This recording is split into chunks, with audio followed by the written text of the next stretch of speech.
If you enjoy the video, please make sure to hit that little thumbs up button. That helps the channel a lot by helping my videos get seen, because YouTube takes that into account whenever putting my videos out there. So just consider it. Thank you.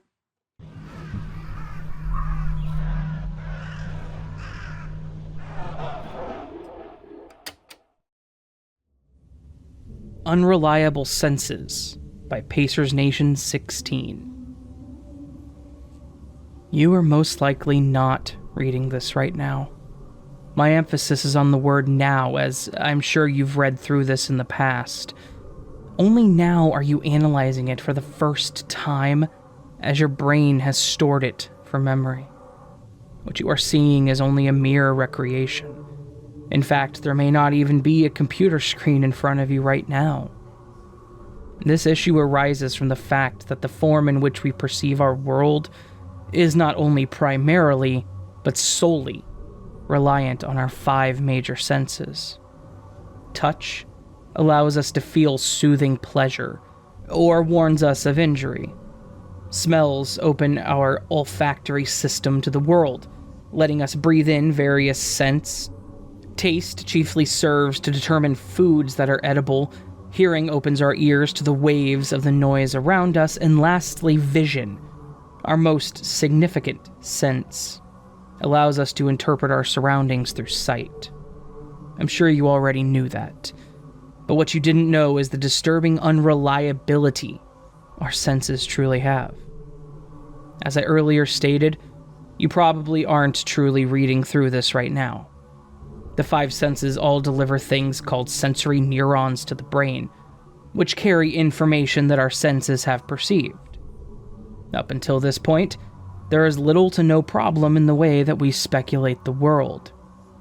The main flaw comes into play when our neurons enter our brains, the place at which they arrive. Similar to a train station, it's directly tied to the area of the mind that stores memories. In this case, the train station is clogged and very few neurons manage to actually pass through the traffic. In addition to the memory side of our brain, the greatest link to this area is our imaginative section. Most of what you perceive never truly was. It never existed. This is where the disturbing part comes in. Have you ever seen a monster or a scraggly figure in your peripherals? When you instinctively turn your head, the entity disappears and you realize it was only an illusion. However, it was not an illusion. Unfortunately, these unsettling sights are indeed the reality breaking through for a quick moment. The time that the truth really gets a chance to shine in the spotlight is during sleep. Nightmares and unpleasant sights are all real, very real. Our brain is nearly inactive at this time, allowing all sensory neurons to be the sole operator within the body. This is why dreams can sometimes seem so real. It is only when you wake up that you are once again creating a fictitious world around you. I'm sure by this point, you're wondering where I have gained my credibility or how I have obtained my knowledge. Don't I too have to face the challenges of our inaccurate senses? I do indeed, but I have had extended moments in perceiving the real world. The real world is not a favorable realm. Demons, monsters, and obscure figures impossible to make out rot here. They may even be rotting in front of you right now.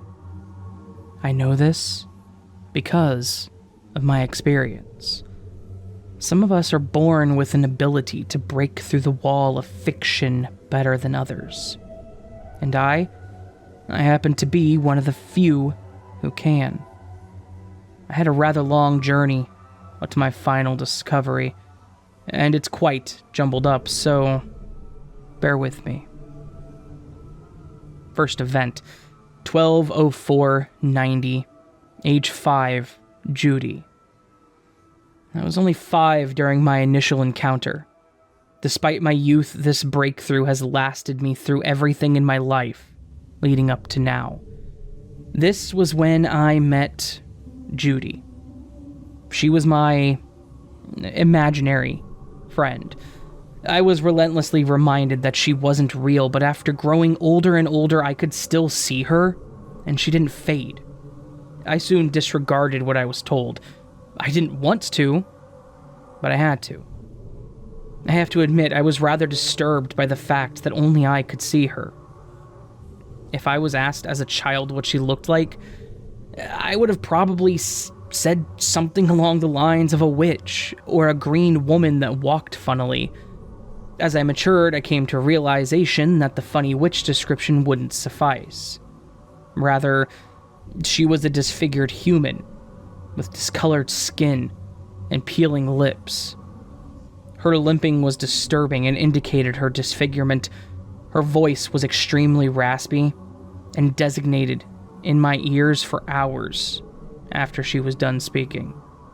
This is what I saw, and this is probably close to what you actually look like.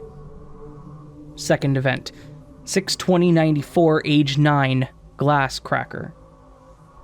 The second breakthrough was more of a warning, or a lesson, than anything.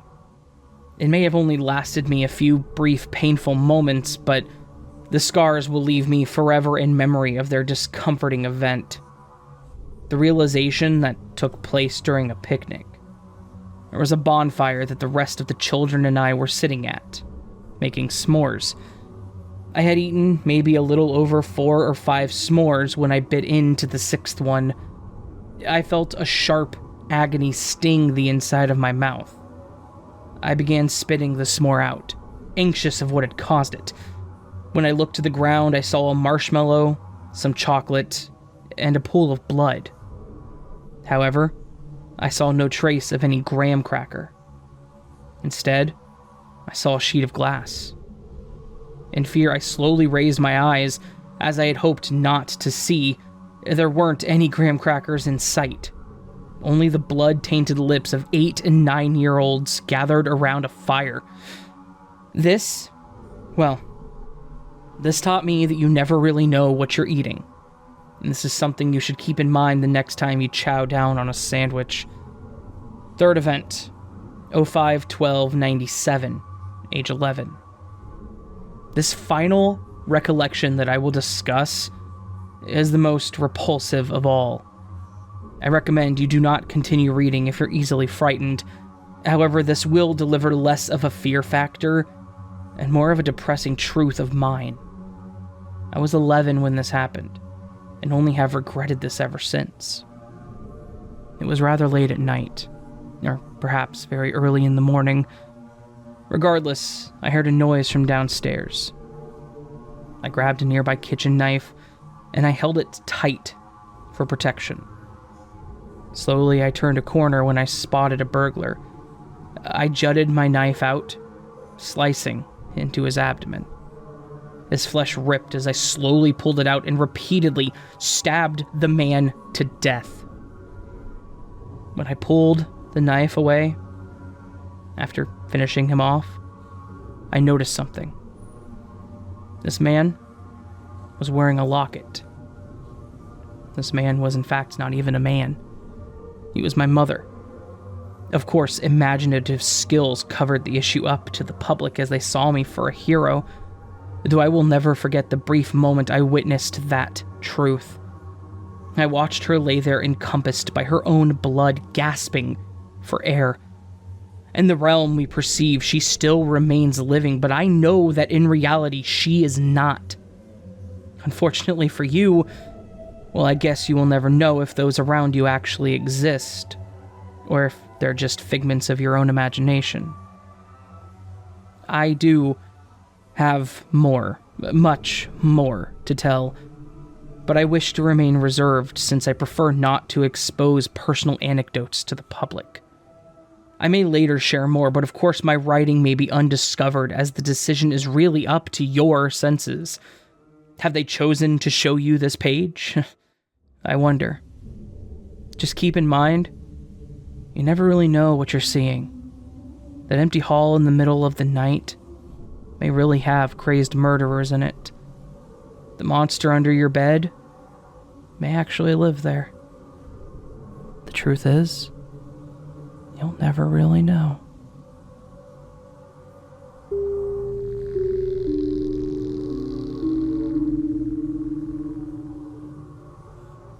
Counter by Jdeschene.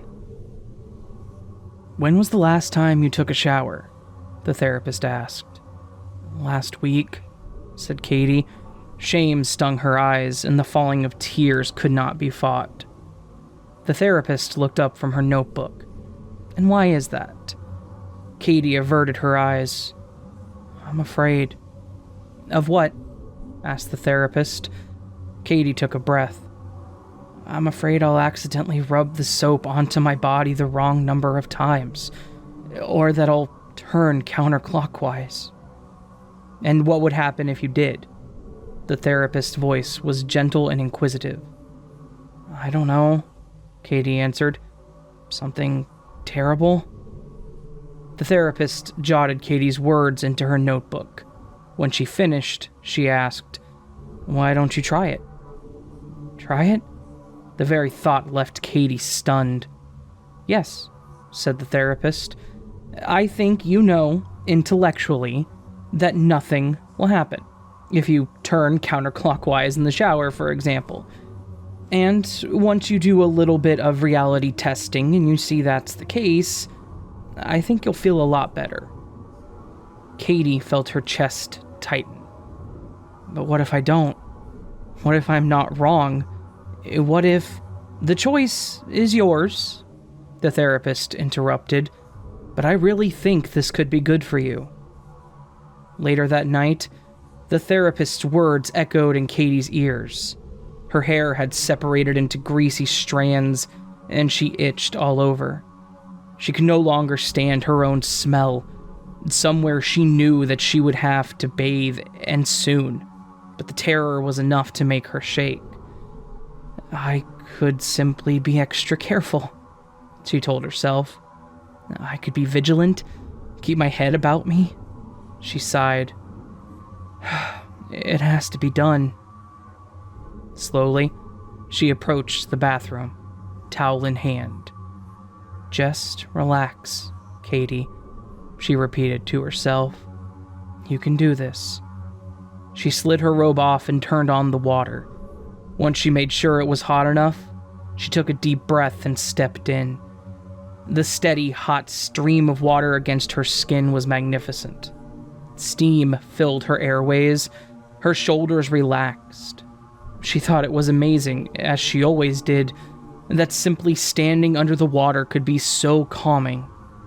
She wished she could have simply stayed there forever, but as her eyes landed on the soap dish, she knew what needed to be done. She took the bar of soap in her hand.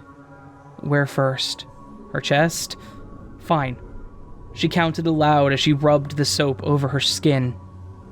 1, 2, 3, 4, 5. Each perfect clockwise swipe was numbered from 1 to 15. Somewhere along the way, she had managed to zone out. It was a flash of panic that brought her back just in time to end after 15. She sighed. Safe for now. So it was for the rest of her shower. Every time the soap touched her body, it had to do so 15 times. And she must never turn counterclockwise. Only clockwise would keep her safe, even if it was less convenient. At last, her shower was nearing its end. Katie knew she should have felt better, but she couldn't shake a deep sense of disappointment.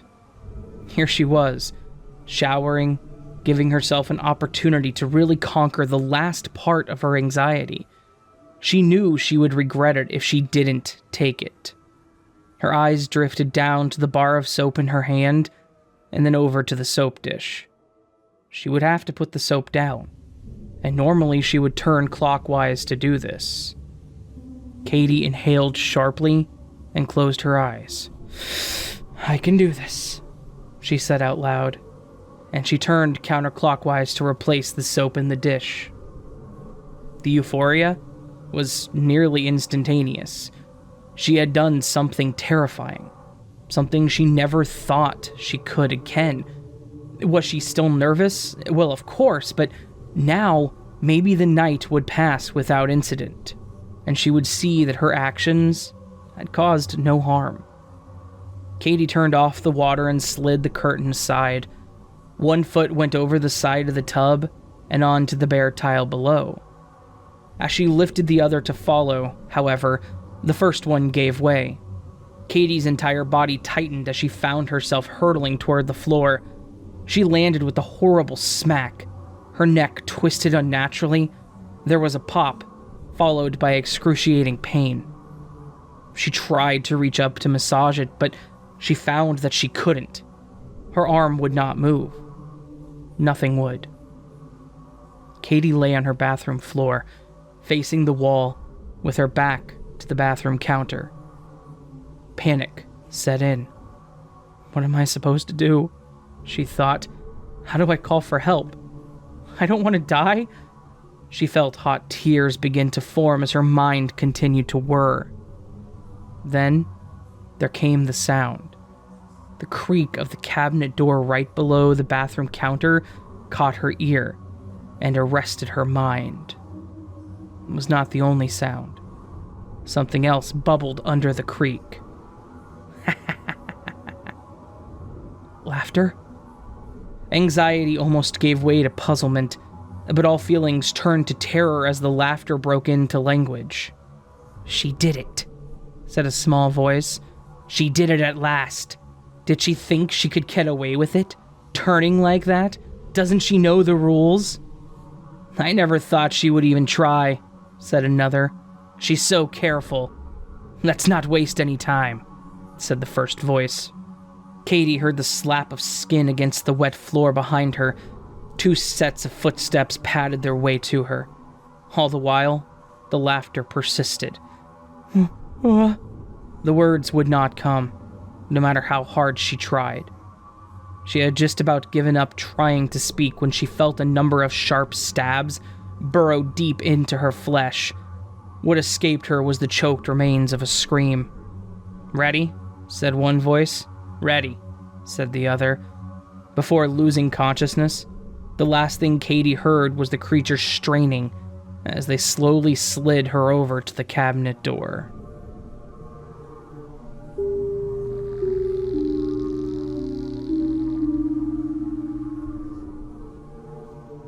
The Haunted Estate by LawEnforcementCombustion, which is a very interesting name. They said the house was haunted. He laughed and shook his head. Tut tut, I have never heard of such taffel. A ghost that creaks and groans and drags over the old cold stones wrapped in its chains? Give me one night to prove you all wrong and I will ease your pains. So the man was invited to spend a night in the house, which was a large estate overlooking some grassy parkland and an old forest. The man was a proven skeptic and he wasn't afraid of anything. He was paid handsomely for one night, double in the morning. The estate was a large one and Elizabethan in nature. The man had eaten with the others before they left. Nobody spent more than a day in the estate. He passed the evening amicably enough, smoking, drinking coffee, and reading a few poetry books in the immense library.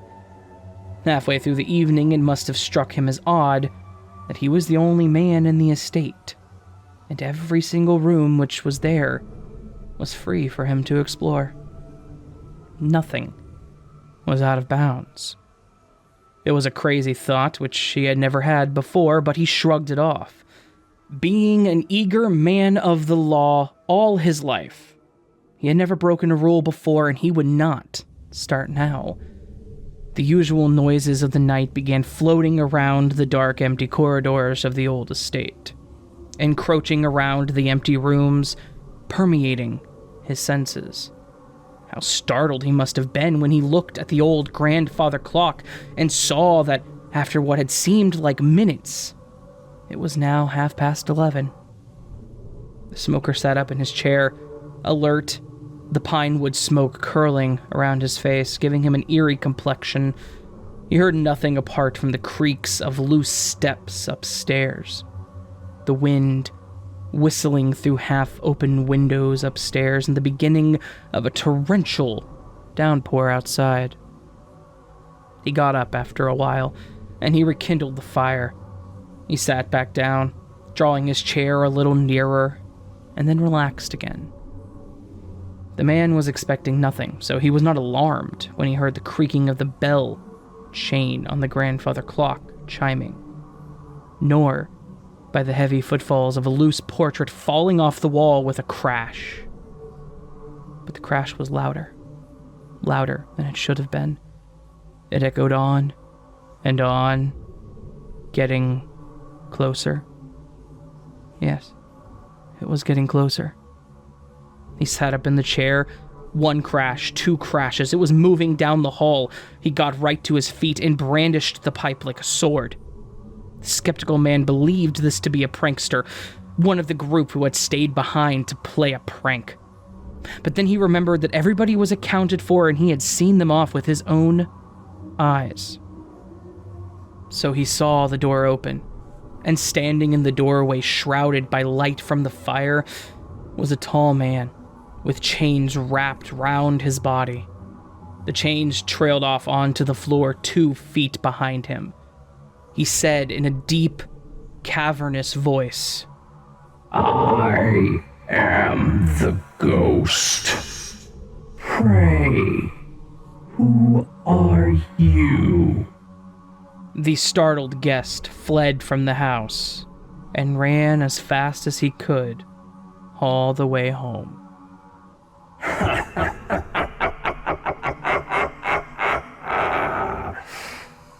Get some every time.